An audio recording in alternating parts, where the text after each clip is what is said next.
Alright, right on folks, John Crane here in my shop, and it is that time of year again. I'm telling you, it is cold outside. At the making of this video, it's January 14th, and I'm sure by now, lots of you have, gone and pulled down the old attic stairs, go up there, and you bring down Grandma Georgina's old-fashioned space heater. You plug this thing in, and you get nice and toasty warm, but there's a couple problems with these old heaters. And like this one right here, I'm going to do a repair on this. We're going to clean this heater up, take it apart, do some amp tests on it. But mostly what we're going to do here is change out this cord end. You guys all know this problem. You plug this into the outlet. This thing starts getting piping hot. You've seen those outlets that are all burned up. And you've seen these cord ends that are all burned up and melted. I tell you, they put these tiny little plug ends on here and these thin wires. So today, I'm going to change out to a bigger wire.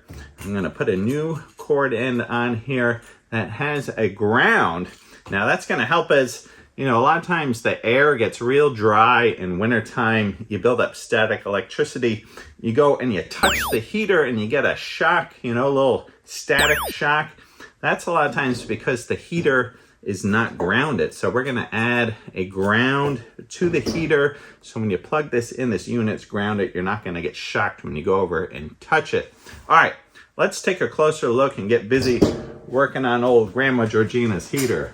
All right, first up, we're gonna do an amp test. I just wanna give you a closer look here at this old heater though. It's an old Lakewood, it's this old toaster oven style here. Get out the sourdough and the butter. It's got those heating elements inside, and look at all this stuff in there. I didn't realize these old heaters came with carpeting installed at the bottom. All right, I'm gonna have to clean all that out when we open this up. Okay, first step to do the amp test, you need an amp clamp. I got the Fluke here, and we're gonna move this all the way up to amps, and that should zero out right there. And then you need some sort of line splitter. Now here is a Klein line splitter, but I've made my own that I use pretty often. And this is great because this demonstrates how you're measuring the amps. So we're gonna plug this in to our cord, and then we are gonna plug our heater in right here. And then we're going to take our amp clamp and we're going to put it around. Here's our hot wire. All right, we got our neutral and our ground. So if we put it just around the hot wire right here, and let's turn the old toaster oven on. Okay, so you can see right there, we are drawing 10.2 amps. Now this coil here, what this coil is, this is wrapped around 10 times, and this is going to give you a, this is going to multiply the reading. So if we take this off here, we got 10.2, and then we hook this onto this where it's wrapped 10 times, we got 102.3. You got to move the decimal place over one spot, so 10.22. It just gives you a little bit more accurate reading. And you'll also see if I pull this off and I put this on the neutral, right, we're gonna get the same reading. That means the, the current is circulating, coming on the hot, returning on the neutral. Okay, and that amp test is just to get a baseline reading, see what we're working with, make sure it's not drawing too much current. If something was going wrong in there, it might be drawing more current than it needs to be. So that seems pretty good with that reading. Now, let's flip our heater over. We're gonna pop the back off. You can see the cord is coming through the bottom. I think I might change that to the back. We'll take a look when we get inside. All right, so I got the screw gun. Let's pop these off the back.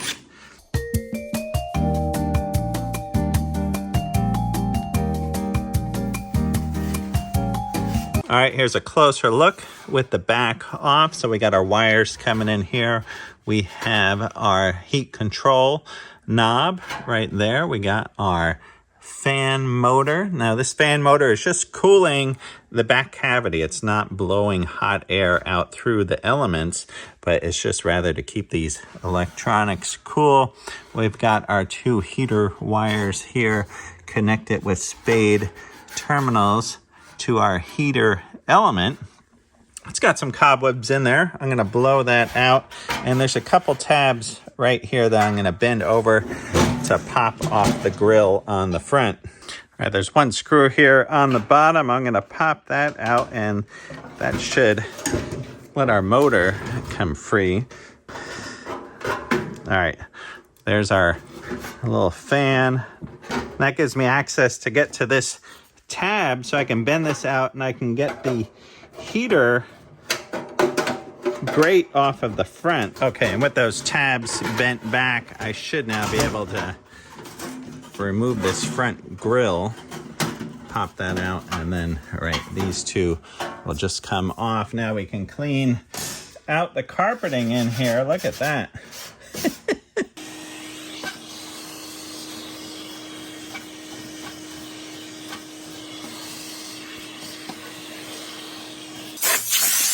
All right, blow that all out. You got to be careful. These filaments here are fragile, so delicate with that. Now we're gonna put our grill back on the front.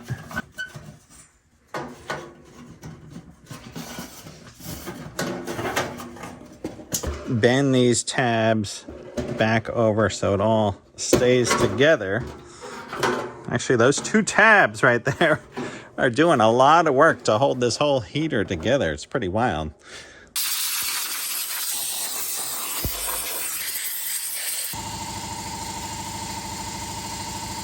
Okay, and while we're here, we can do a little maintenance on this motor.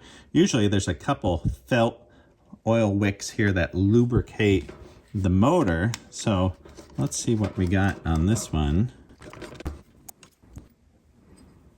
All right, this fan is pressed on with a little rubber washer. So it's just on there with some friction. And I think if we pry up here, we should be able to slide the fan blade off just like that. Okay, now we can take these 2 screws out and this should all pull apart off the back. There's 1 piece there. And here we go, our second piece. All right, a quick clean on the shaft with some steel wool. Now, if we take a look at the bushing, it just seems to be a bronze bushing. I don't see any felt to soak oil into, so I'm just gonna clean this out and then we're gonna lubricate the center. Oh, there's my Q-tip tip falling off.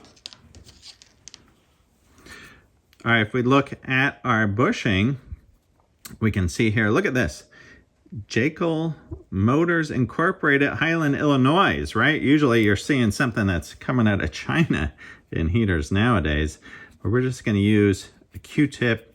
I've already gone through this a couple times, but just clean this out. I don't see any felt to soak with oil, so it's just gonna be a little bit of oil on the shaft. All right, so I'm just gonna put a drop of oil on the shaft here. I got the Liquid Wrench Super Oil, America's favorite. Oh, we got this here. We got the Fiend Oil, Rust Preventative Lubricant Post-War Formula. I don't know. I think I'm going to go with the Liquid Wrench, and we're just going to be careful here and put a drop on the shaft. I'm going to put a tiny drop just on the bearing here, just so I know that it's covered. And then I'll wipe these all down. Don't want any oil dripping out of this into the heater. You just need a little bit of oil, you know. The only place you want to fire this winter is in the wood stove. Okay, to reassemble, I'm just gonna stick this right there.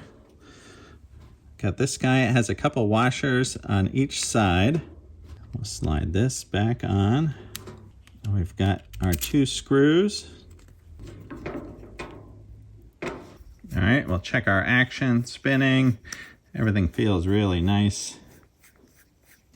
Okay, now we'll push our fan back on with its little rubber keeper there.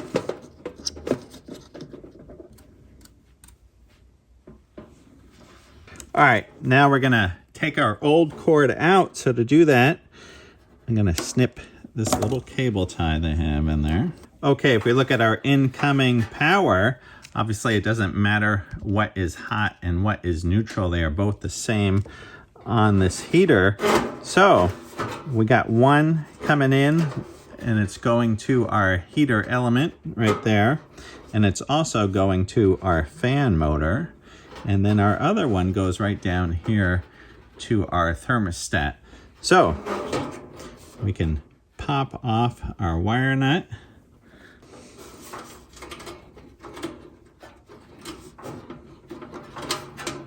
And we'll keep these together. And then we'll pop off this guy right off of our thermostat. And you can see this one has a spade connector. Okay, now I'll put this bracket back on.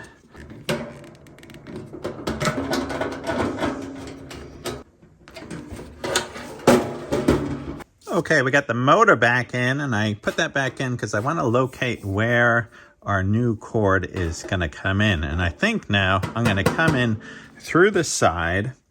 I have a strain relief here for this cord, so I got to drill the appropriate hole with a step bit.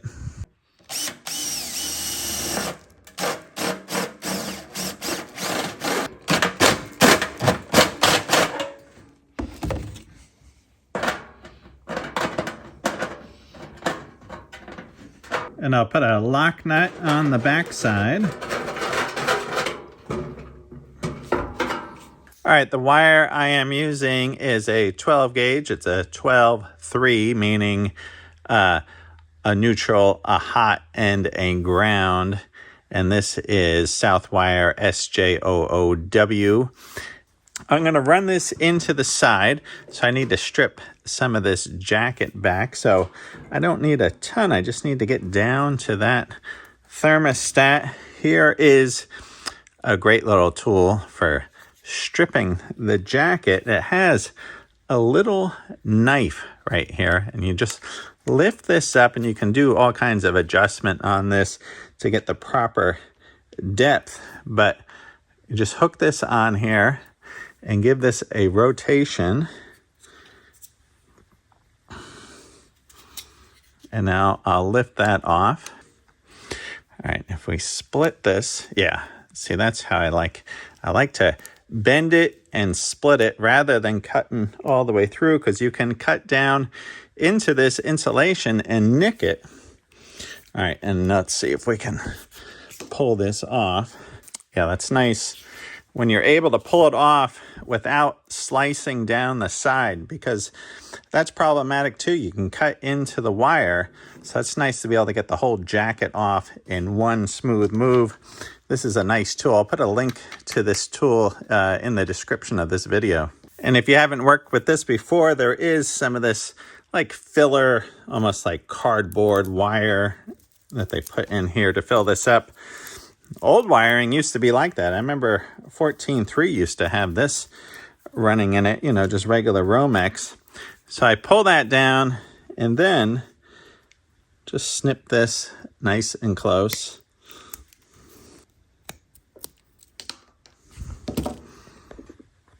Okay, to pass our wire through our little strain relief, it's got this little rubber deal here, and we just slide this over, but I know this one's going to be a little bit tight, and I'm going to have to drill the hole out on the rubber a little bit so it slides over this. Okay, I just drilled that out. Let's see if we can pass that over, and that is going to fit nicely. All right, now we'll pass our wire through and slide our nut over the top.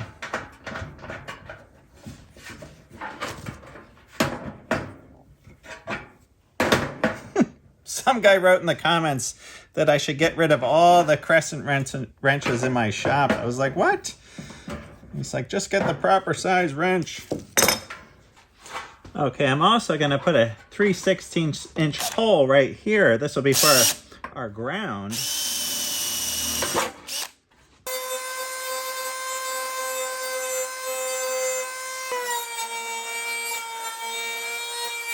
Okay, now I'm gonna strip a little bit off of this ground.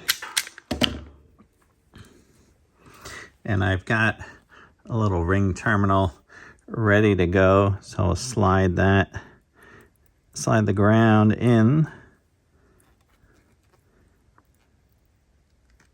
Give that a nice crimp.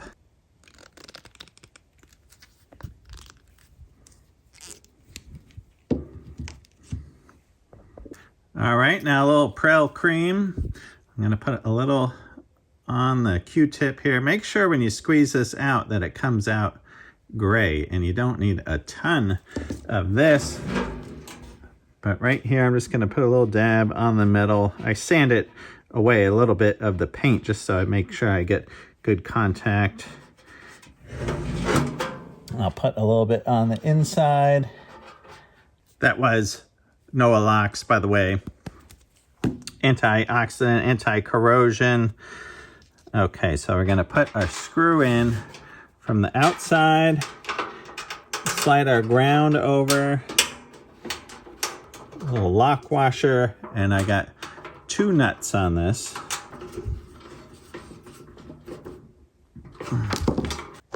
Here's a close-up look at our ground. Okay, and now we got our neutral and our hot, and now that we're able to separate the hot and the neutral because we're using a new plug here, where the old plug, it didn't matter if it was hot or neutral, but on this one it's going to be distinguished because we have the ground, so when you plug it in, the neutral is always going to be on the neutral side. So with that said, I want to run the neutral to the heating element and to the motor. That way, the hot is always going through the switch. All right, so we'll strip again with our nice Nightpack strippers. I'll put a link to these in the description too. These are great if you don't have a pair of these. These are about 50 bucks or so. Definitely get a pair of those if you don't have one. It just makes things so much nicer. All right, and then we're tying these 3 together. We got the wire nut. All right, and now I'm just gonna slip a cable tie over these 2. And right, I know a lot of people don't do this step, and that's up to you. I did a whole video on wire nuts and connectors, and I go through how I like to make connections. And connection like this, I'm gonna put a little cable tie. You can see they even had one in here before when I took this apart. All right, now for the hot side, again, I'm gonna strip a little bit of wire off, or insulation, I should say. And then we have our terminal connector. I'll slide it right in here. These Klein lineman pliers with the crimp, definitely the way to go. Give this a little twist, slide that in.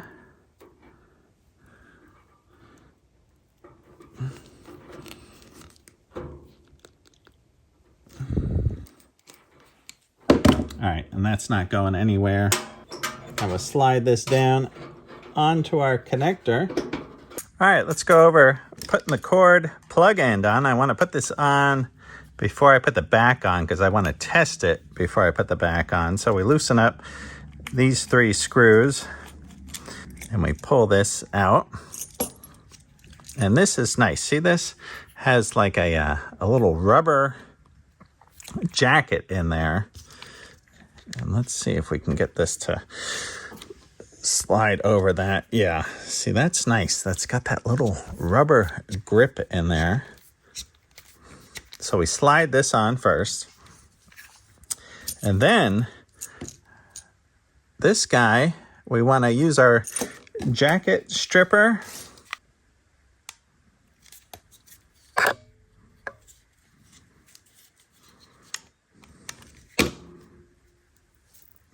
Okay, see that? See how that's breaking? That's exactly how you want it to work. That way you know you haven't gone too deep. Okay, now you gotta finagle these into like a little pitchfork type deal and see how they're gonna line up. Of course, we want the black with the darker screw here. That's called the hot button, the odd button, the hot. And then we got our neutral here going to the lighter color screw. And you can see that these can be really short. We want these to be cut down to about that size. Okay, about that length.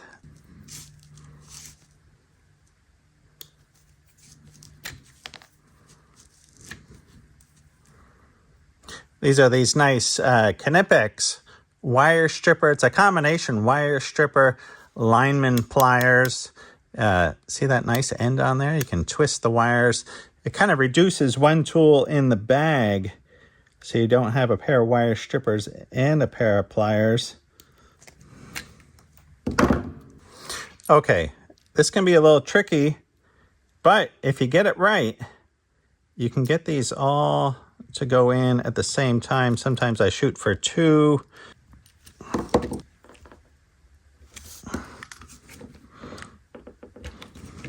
Okay, I got these tightened up real nice, and you can see I'd like to keep the jacket real short here, you know, or the wires here real short sticking out of the jacket, because inevitably this outer jacket, for some reason, it always starts to recede back, and sometimes you got some bare wire sticking out behind our little shield here. So I like to keep them nice and short. I like to make sure those are nice and tight. Double check, because you don't want this to heat up in here, right? Heat comes from a loose connection. So you got to, tighten these down, double check them again. You don't want to go too tight that you're breaking it, but at the same time, you want to make sure you got a nice tight connection.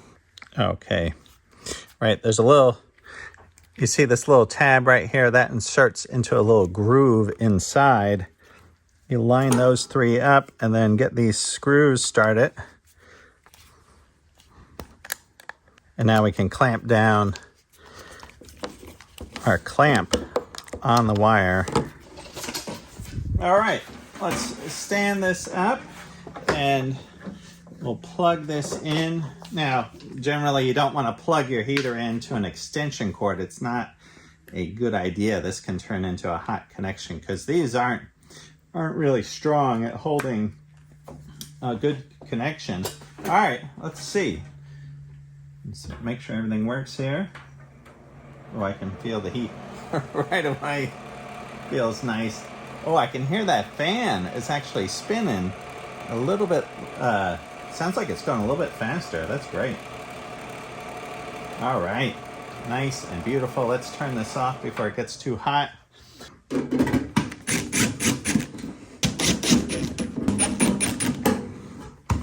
All right, now that we got this all back together, I got the amp, clamp, I got our wire splitter here. And again, we are getting 10.1, 10.2, so exactly the reading we were getting before. So that is awesome. That is working great. But there's a couple different things that could be happening, though, to heat up this cord end. Now, one is the connection in between these wires and these little spade terminals that go into the receptacle. So this can be a poor connection inside because of heating, expansion, contraction. That can start to smoke in there, arc, start to melt. That can be a cause of a fire. Now, another culprit can be the receptacle itself. These little connectors inside, they clamp down on these guys right here, and they can get loose. We know those outlets where we plugged it in and it kind of just falls out. You're gonna have to hold it there. Garbage. So I got this so we can take this apart. We can take a look inside and you can see these little connectors? That is right where this plugs in. So those inside, they get loose. That can start generating some heat inside of the receptacle. That can also cause a fire as well. That can get really hot. We've all seen these where this is all burnt here around the face of the receptacle. So sometimes you got to pop the receptacle out, put a new one in. And a lot of houses, I tell you, they run the wiring right through the receptacle. Like the circuit is running through to the next receptacle, and they're running it through the receptacle itself rather than pigtailing it out of the back of the box, where you join the wires together in the back of the box. You run 2 wires out to the receptacle. That way, the load is all on the wire, and the load is not going through every receptacle in the house. So I did a whole video on that, and I'll put a link to that in the description or on the screen somewhere here at the end of the video, and you can watch about how to pigtail in the back of a receptacle. So good thing to know though, because you don't know what your problem is going to be. It could be the cord, could be the receptacle. And just a quick look, remember, you know, there was a lot of these receptacles that just had the push-in connector on the back. This is almost like those Wago connectors where you push it in and it clamps it down. Here is a part from inside, and you can see how that gets clipped in there. Now, I never liked using these types of connectors. I never would push the wire into the back of a receptacle. I'd always put it under a screw terminal. Look at this. This doesn't even have a screw terminal on it. Only has the push in from the back. I never liked these. They always felt so flimsy and cheap. But right, this is the old Wago receptacle from the past. I know you guys like your Wagos. I do like some of them, but I tell you, I do like wire nuts too. All right, there we go, folks. Grandma Georgina's old heater is now ready for another 40 years of service. We got a new cord, we got a new plug in with the ground, no more static shock. You know, I know that can also be not much humidity in the air. You can put on a humidifier. That actually helps with that static shock thing too in the cold weather. But this is great. We got this all cleaned out, got the old carpeting out of here. No fire is gonna start up in this old heater. You know, of course, I don't leave this thing going by itself for long periods of time. If I'm in the room, I'll have this thing on. I know it's got these heating elements that are real hot, and if not kept attended to, this could be dangerous. I do like those oil-filled heaters. Those just seem really great and safe. But, you know, this costs just the same to run as one of those oil heaters. It's putting out the same amount of wattage, costs the same, and that transfers right into the same amount of heat. It's a pretty good heater. You know, the only thing more efficient is like a heat pump is a lot more efficient than something like this. But great to have the old heater back in action. All right, I hope you guys enjoyed this video. I hope you're all doing great. And yeah, just a little tinkering today here in the shop, getting this heater running. All right, hope you guys are all doing great, and I'll see you all soon.